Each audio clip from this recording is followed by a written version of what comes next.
নির্বাচন আসলে আপনারা যদি আমার সাইডে ভালো যোগ্য কাউকে পান তারা ভোট দিয়েন, সমস্যা নেই। যে যে দল থেকে আসুক কারো মাথা পাঠাইবেন না এই ভোটের নাম করে, এই নির্বাচনের নাম করে। অনেক আবেগঘন হয়ে গেছেন। আমি এখানে নির্বাচনী কোনো ক্যাম্পেইন করতে আসি নাই।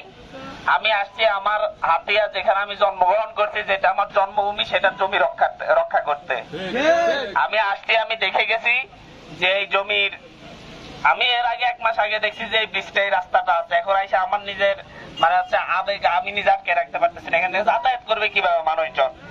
এবং দীর্ঘ সময় ধরে 6 কিলোমিটার ভেঙে পড়ে গেছে, কেউ তাকাই নাই। আমি আসছি, যতটুকু সম্ভব আমার জায়গা থেকে করবো ইনশাল্লাহ। নির্বাচন আসলে আপনারা যদি আমার সাইডে ভালো যোগ্য কাউকে পান তারা ভোট দিয়েন, সমস্যা নেই। আমার দাবি থাকবে না, বাট সবাই মিলে মিশে থাকেন। কেউ নির্বাচন ভোট করতে গিয়ে পিড়াপিড়ি করেন না, এইটা থাকবে আমার দাবি আপনাদের কাছে। আপনারা শুধু আমাকে বস্তা পালানোর বিনিময়ে কথা একটা দেন যে আপনারা যে যে দল থেকে আসুক কারো মাথা পাঠাইবেন না এই ভোটের নাম করে, এই নির্বাচনের নাম করে। কারণ প্রত্যেকে পাশাপাশি, আজকে এখানে পাশাপাশি দাঁড়াচ্ছেন, কালকে মারামারি করে আরেক নেতার জন্য মাথা পাঠাইয়া বসে থাকবেন, লাভ কি? আমি আপনার কাছে চাইছি কি? শান্তি চাচ্ছি। কি এটা রাজি আপনারা?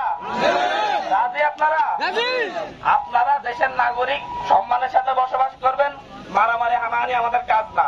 সবাই মিলেমিশে কিভাবে আমরা এটাকে সুন্দরভাবে করতে পারি, সবাই মিলেমিশে থাকলে দেখবেন এমনিতে 5 বছর অনেক পরিবর্তন হয়ে যাবে ইনশাল্লাহ। দোয়া করেন সামনে যেন আরো ভালো কিছু হয়, লটও আসে, আরো বস্তার কাজ আসে, এটার জন্য দোয়া করেন। আমরা চেষ্টা করবো ইনশাল্লাহ।